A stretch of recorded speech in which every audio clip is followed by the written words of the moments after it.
नंदीश्वर बोले, अब ब्राह्मण अपने घर में अपनी स्त्री से सब समाचार कह सुनाए।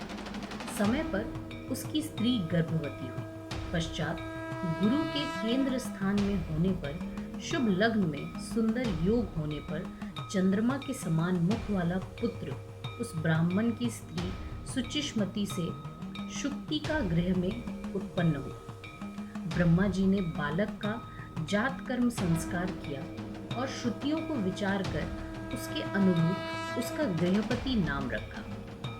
पश्चात पिता ने उस बालक के समय समय पर होने वाले सभी यथोचित संस्कार किए। जब वह बालक 9 वर्ष का हुआ तो माता पिता की सेवा में रत उस बालक को देखने के लिए नारद जी वहां आए और उसके भाग्य वैभव को देखा और यह कहा कि इसके और सब भाग्य तो अच्छे हैं, परंतु 12वें वर्ष में इसको बिजली और अग्नि से भय है। ऐसा कहकर नारद जी चले गए। नंदीश्वर बोले, नारद जी के इन वचनों से स्त्री सहित विश्वानर को वज्रपात जैसा कठिन दुख हो गया। शुचिष्मति भी दुख से व्याकुल हो हाहाकार करने लगी। विश्वानर ने उठकर उसे संभाला और अपने पुत्र गृहपति की खोज की।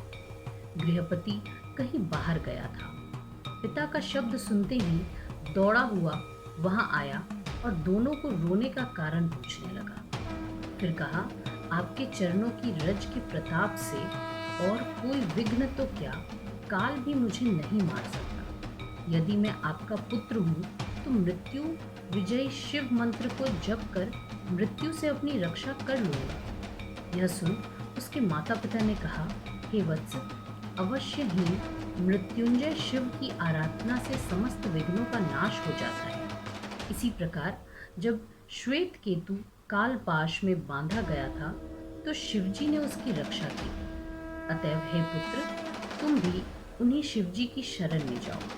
फिर तो बालक गृहपति ने अपने माता पिता के चरणों की वंदना की और उन्हें बहुत आश्वासन देकर विश्वेश पालित काशी में आकर सविधि स्नान कर शिवजी का पूजन और दर्शन किया। फिर तो उसने भक्ति पूर्वक वहां एक और ही शिवलिंग की स्थापना कर घोर नियमों को ग्रहण कर शिव नियमों का पालन किया। फिर तो उसके जन्म से 12वें वर्ष में नारद के वचनों को सत्य करने के लिए वज्रधारी इंद्र उसके सामने आए और बोले, तुमको जो इच्छा हो वर मांगो। गृहपति ने कहा, हे इंद्र, आप जाइए। मैं शिवजी को छोड़ अन्य किसी देवता से प्रार्थना नहीं करता। यह सुन इंद्र क्रुद्ध हो गए। उन्होंने अपना वज्र निकाल बालक को डराया। बालक बिजली से व्याप्त वज्र को देख भय से व्याकुल हो मूर्छित हो गया। तब उसे मूर्छित होते देख पार्वतीपति साक्षात शिवजी तत्काल ही वहां प्रकट हो गए और उन्होंने अपने हाथों से उस बालक को स्पर्श कर सजीव किया और कहा, हे पुत्र, उठो उठो। गृहपति सैकड़ों सूर्य के समान प्रकाशमान शंकर जी को देखने लगा। वह हर्षाश्रु से अवरुद्ध कंठ द्वारा गदगद वाणी तथा रोमांचित शरीर से महादेव की स्तुति करने लगा। शिवजी बोले, यह तुम्हारी परीक्षा थी। मेरे भक्त को इंद्र तथा काल वज्र कोई भी नहीं मार सकते। मैं तुम्हें वर देता हूँ कि तुम धर्मराज तथा इंद्र के मध्य में दिशाओं के ईश्वर हो राज्य प्राप्त करो।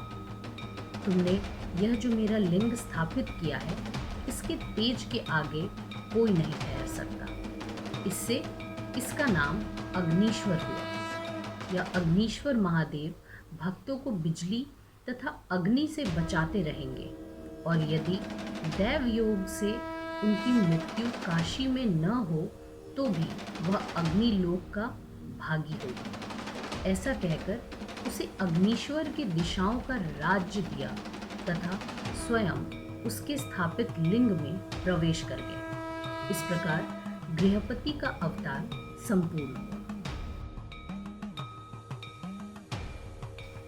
नंदीश्वर बोले, हे मुनीश्वर, अब आप शिवजी के उस यक्षेश्वर अवतार को सुनिए जो अहंकारी तथा अभिमानी जनों का अभिमान नष्ट करने वाला तथा सत्पुरुषों की भक्ति को बढ़ाने वाला है। जब अमृत के लिए देवताओं और असुरों ने क्षीर सागर मंथन किया, तब अमृत को केवल देवताओं ने पान किया और दैत्यों ने नहीं पाया।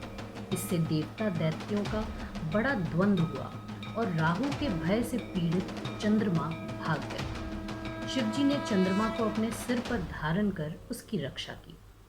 देवता जब अमृत पान कर विजयी हुए तो उन्हें अभिमान आ गया और शिवजी की माया से मोहित हो अपने बल की बड़ी प्रशंसा करने लगे।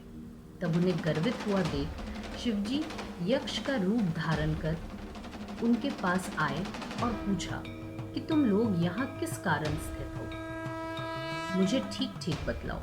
देवताओं ने कहा, यहाँ पर भयंकर युद्ध हुआ था जिसमें सारे दैत्यों का नाश हो गया और जो बचे वे भाग गए। हम बलवानों के आगे दैत्यों का बल तुच्छ है, यही हम लोग विचार कर रहे हैं। इस पर यक्षेश्वर ने कहा, हे देवताओं, यह तुम्हारा गर्व मिथ्या है। यदि तुम्हें अपने बल का ऐसा ही अभिमान है तो उसकी परीक्षा करो।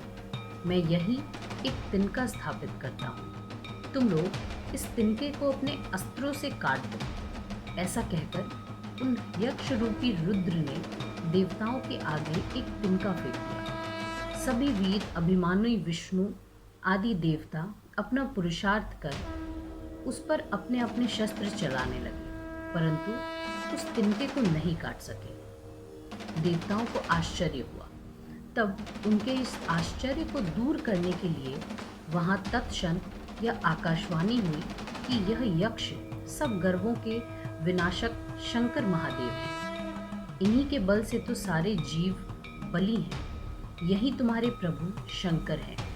इस आकाशवाणी को सुन देवता आश्चर्यचकित हो उन यक्षेश्वर ईश्वर को प्रणाम कर उन्हें संतुष्ट करने लगे।